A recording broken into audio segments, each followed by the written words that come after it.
Pipila ka Zamboangueño nga apektado sa managlahing kalamidad ang mipadayag silang opinyon kalabot sa pagatiman kanila sa gobyerno ubos sa administrasyon ni Pangulong Ferdinand Bongbong Marcos Jr. Samtang DSWD-9 malaumon nga mahatagan gihapon og igong pagtagad ang ilang ahensya karong umaabot nga State of the Nation address sa Pangulo.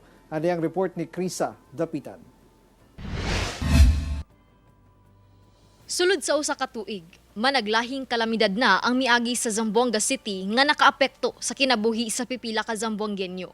Sama nila Farha Asari ug Aiden Halil nga pulos na sunugan ning bag-ulang. Sumala nila, pait gayud kuno ang ilang kasinatian apan taliwala niini adunay paglaom tungod gilayon silang natabangan sa gobyerno. Opo, tumulong naman po lahat. Nagpunta sa bahay kaagad. Marami pong binibigay sa ngayon. Masaya po. Kahit masakit kasi back to zero, pero okay lang mo po. Andiyan naman po yung mga presidente at gobyerno. Sobra-sobra naman ma'am. Pasalamat din kami malaki sa DSWD ma'am kasi hindi kami pinabayaan. Sobra-sobrang binibigay. Apan aduna kuno sila'y gustong ipaambit sa gobyerno. Inaasahan po namin na sana hindi magbago. Sinusuportahan po rin kami. Yung hindi kami pabayaan. Sumala sa Department of Social Welfare and Development Region 9 nga wala matud pa sila nagkulang sa mga ayuda nga gidalit alang sa mga nanginahanglan.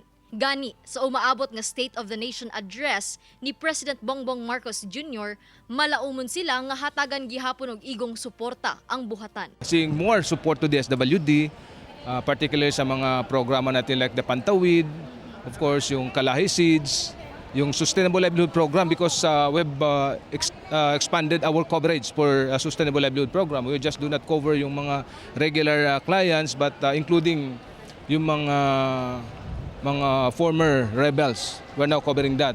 Not just dito sa Region 9 or sa other regions but including the BARM.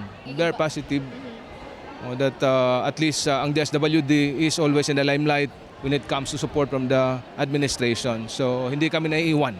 Kauban si Alter Rosales sa kamera. Ako si Krisa Dapitan para sa One Mindanao.